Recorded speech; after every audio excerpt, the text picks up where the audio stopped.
নমস্কাৰ প্ৰিয় দৰ্শকসকল, এইবাৰ দুৰ্গা পূজাৰ আগে আগে কন্যা ৰাশিৰ ব্যক্তিসকলে লাভ কৰিব কেইটামান ভাল খবৰ। কাৰণ দুৰ্গা পূজাৰ এই সময়খিনিত বুধ আৰু শুক্ৰ এই দুয়োটা গ্ৰহৰ স্থিতিয়ে কন্যা ৰাশিৰ ব্যক্তিসকলৰ জীৱনত আনিব কেইটামান শুভ পৰিৱৰ্তন। যিহেতু শুক্ৰ গ্ৰহ আপোনাৰ বাবে এক শুভ স্থিতিত থাকিব আৰু বুধ গ্ৰহ আপোনাৰ ৰাশিত স্বগৃহী হৈ ভদ্ৰ নামৰ মহাপুৰুষ ৰাজযোগৰ সৃষ্টি কৰিব। গতিকে এই মহাপুৰুষ ৰাজযোগে আপোনাক এইকেইটা দিনত কি পৰিৱৰ্তন জীৱনত দিব, ক'ত ক'ত শুভ প্ৰভাৱ দিব, সেই বিষয়ে জানিবলৈ ভিডিঅ'টো শেষলৈকে চাই থাকিব। অৱশ্যে ভিডিঅ'টো আৰম্ভ কৰাৰ পূৰ্বে আপোনালোকলৈ এটা বিশেষ অনুৰোধ যে ভিডিঅ'টোত এটা লাইক কৰিব আৰু যদি আজি প্ৰথমবাৰৰ বাবে এই চেনেলটোলৈ আহিছে তেতিয়াহ'লে চেনেলটো ছাবস্ক্ৰাইব কৰি কমেণ্ট বক্সত জয় মা দুৰ্গা লিখিবলৈ একেবাৰে নাপাহৰিব।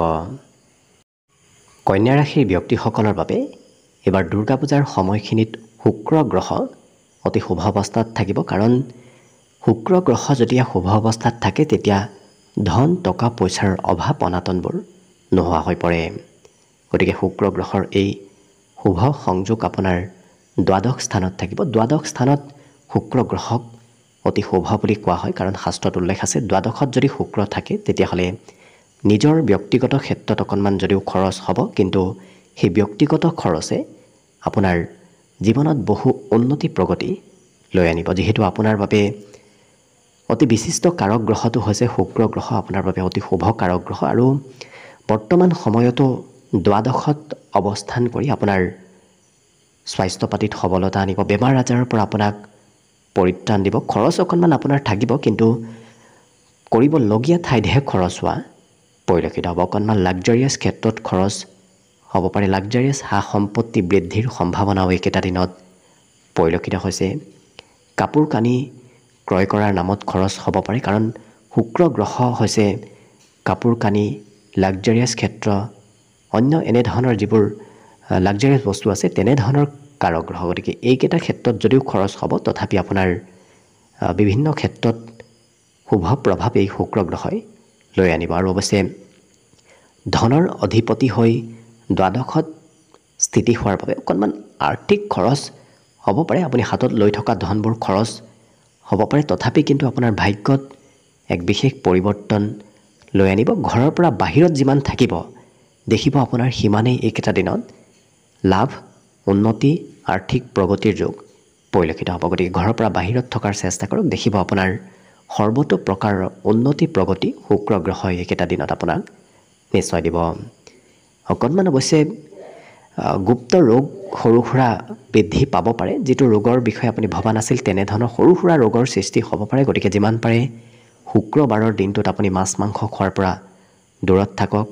শুক্ৰবাৰত পাৰিলে মা লক্ষ্মী দেৱীক আৰাধনা কৰাৰ চেষ্টা কৰক, তেতিয়া দেখিব এই নকাৰাত্মক প্ৰভাৱবোৰ আপোনাৰ পৰা নোহোৱা হ'ব। আৰু বিশেষকৈ পিতৃৰ উন্নতি প্ৰগতিৰ যোগো আহি পৰিব। গতিকে যদি আপোনাৰ পিতৃ আছে, পিতৃৰ দেখিব স্বাস্থ্য পাতিৰ ফালৰ পৰাও সবলতা আহিব, বিভিন্ন প্ৰকাৰৰ উন্নতি প্ৰগতি আপুনি দেখিবলৈ পাব। গতিকে শুক্ৰ গ্ৰহৰ স্থিতি এই কন্যা ৰাশিৰ ব্যক্তিসকলৰ বাবে এইকেইটা দিনত ধুনীয়া হৈ থাকিব। একেদৰে বুধ গ্ৰহৰ স্থিতিও আপোনাৰ বাবে অতি শুভদায়ক, কাৰণ বুধ গ্ৰহ হৈছে আপোনাৰ ৰাশিৰ অধিপতি গ্ৰহ। যিহেতু আপোনাৰ ৰাশিৰ অধিপতি গ্ৰহ হোৱাৰ বাবে আপোনাৰ বাবে কাৰক গ্ৰহ আৰু আপোনাক গোটেই জীৱন বুধ গ্ৰহই উন্নতি প্ৰগতি আৰু লাভালাভ দি থাকিব। আৰু এতিয়াও যিহেতু আপোনাৰ ৰাশিত প্ৰৱেশ কৰিছে, গতিকে ৰাশিত প্ৰৱেশ কৰাৰ লগে লগে আপোনাৰ সৌন্দৰ্য পাতি বাঢ়িব। অকণমান সৰু ল'ৰা ছোৱালীৰ ব্যক্তিত্ব থাকিব পাৰে, কাৰণ সৰু ল'ৰা ছোৱালীয়ে যি কৰি ভাল পায় আপোনাৰো হয়তো এইকেইটা দিনত তেনেধৰণৰ কাম বনবোৰ কৰিবলৈ মন যাব পাৰে, কিন্তু স্বাস্থ্য পাতিত সবলতা আহিব। আপোনাৰ ব্যক্তিত্ব সকলোৰে প্ৰিয় হৈ পৰিব, কাৰণ য'তেই নাযাওক কিয় সকলোৱে আপোনাক গুৰুত্ব দিব, আপুনি প্ৰভুত্ব সকলোতে বিস্তাৰ কৰিব পাৰিব। যিহেতু আপোনাৰ ৰাশিত ভদ্ৰ নামৰ এই মহাপুৰুষ ৰাজযোগৰ সৃষ্টি হ'ব, গতিকে আপোনাৰ ব্যক্তিত্ব এক ধুনীয়া হৈ পৰিব। লগতে কৰ্মপতি হৈ আপোনাৰ ৰাশিত প্ৰৱেশ কৰাৰ লগে লগে আপোনাৰ কাম বন কৰিবলৈ উৎসাহ উদ্দীপনা বাঢ়িব। কেনেকৈ ক'ৰ পৰা উপাৰ্জন কৰিব পাৰি, কেনেকৈ ক'ত কৰ্ম কৰিব পাৰি, এনেধৰণৰ চিন্তা চৰ্চাবোৰ আপোনাৰ মনলৈ আহি থাকিব। একাধিক কৰ্মৰ যোগো একেটা দিনত পৰিলক্ষিত হৈছে আৰু সপ্তমত পূৰ্ণ দৃষ্টিয়ে যদি আপুনি বিবাহিত তেতিয়াহ'লে বৈবাহিক সম্পৰ্কত মধুৰতা আনিব কাৰণ বিগত দিনত অকণমান শনিৰ স্থিতি হয়তো প্ৰিয়জনৰ স্বাস্থ্যত অকণমান দুৰ্বলতা আনি আছিল কিন্তু এতিয়া সেই দুৰ্বলতাবোৰ এই দুৰ্গা পূজাৰ সময়খিনিত নোহোৱা কৰিব প্ৰেম সম্পৰ্কত মধুৰতা নিশ্চয় আহি পৰিব আৰু বিশেষকৈ যদি আপুনি ব্যৱসায় বাণিজ্য কৰে তেতিয়াহ'লে দেখিব এইকেইটা দিনত ব্যৱসায়ত আপুনি যথেষ্টখিনি লাভ ল'ব পাৰিব যদি আপুনি কন্যা ৰাশিৰ ব্যক্তি এই দুৰ্গা পূজাৰ সময়খিনিত আপুনি ব্যৱসায় কৰক দেখিব আপোনাৰ ব্যৱসায় বাণিজ্যই এক আপোনাৰ জীৱন পৰিৱৰ্তন কৰি দিয়া পৰিলক্ষিত হ'ব কাৰণ বুধ গ্ৰহ হৈছে ব্যৱসায়ৰ কাৰক গ্ৰহ আৰু ব্যৱসায়ৰ কাৰক গ্ৰহ হৈ ব্যৱসায়ৰ স্থানত যেতিয়া পূৰ্ণ দৃষ্টি থাকিব তেতিয়া এই দুৰ্গা পূজাৰ সময়খিনিত আপোনাৰ ব্যৱসায় বাণিজ্যত বিভিন্ন প্ৰকাৰৰ লাভ বিভিন্ন প্ৰকাৰৰ উন্নতি দিয়া পৰিলক্ষিত হ'ব আপুনি অৱশ্যে ভাতৃ ভগ্নীৰ সৈতে লগ হৈ যদি ব্যৱসায় কৰে তেতিয়াহ'লে দেখিব আপোনাৰ উন্নতি প্ৰগতি আৰু অকণমান বৃদ্ধি পাব কাৰণ আনৰ সৈতে লগ হৈ কৰা ব্যৱসায়তকৈ যদি আপুনি ভাতৃ ভগ্নীৰ সৈতে লগ হৈ কিবা ব্যৱসায় কৰে তেতিয়াহ'লে দেখিব এইকেইটা দিনত আপুনি যথেষ্ট শুভ ফল লাভ কৰিব অৱশ্যে কৰ্মৰ জৰিয়তে আপোনাৰ মান সন্মান প্ৰাপ্তিৰ যোগো পৰিলক্ষিত হৈছে যি কামেই নকৰক কিয় সেই কামত আপুনি সন্মান লাভ কৰিব য'তেই নাযাওক কিয় সেই ক্ষেত্ৰত আপুনি সন্মান নিশ্চয় লাভ কৰিব ইয়াৰ বাহিৰে শুক্ৰ গ্ৰহই মাজে সময়ে আপোনাক অৱশ্যে ভ্ৰমণ যাত্ৰা কৰাব পাৰে কাৰণ তীৰ্থ ভ্ৰমণ তীৰ্থযাত্ৰাৰ যোগো এইকেইটা দিনত পৰিলক্ষিত হৈছে গতিকে সৰু সুৰা হ'লেও আপুনি যাত্ৰা ভ্ৰমণ কৰিব লাগিব আকস্মিক উন্নতি প্ৰগতিৰ যোগো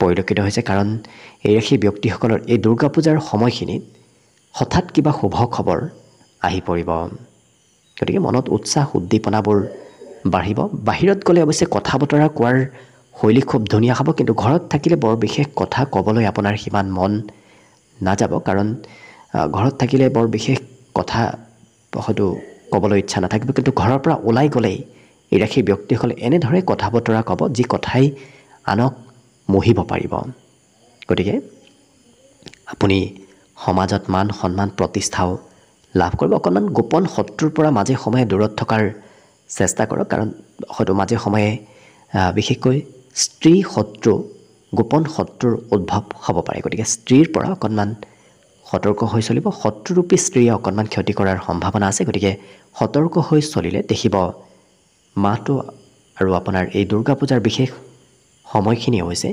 ধুনীয়াকৈ পাৰ হ'ব গতিকে আশা কৰিছোঁ মা ভগৱতীৰ কৃপাত যেন আপোনাৰ জীৱনটো শুভ আৰু মংগলময় হৈ পৰক তাৰেই কামনাৰে আজিৰ বাবে ভিডিঅ'টো ইমানতে সামৰণি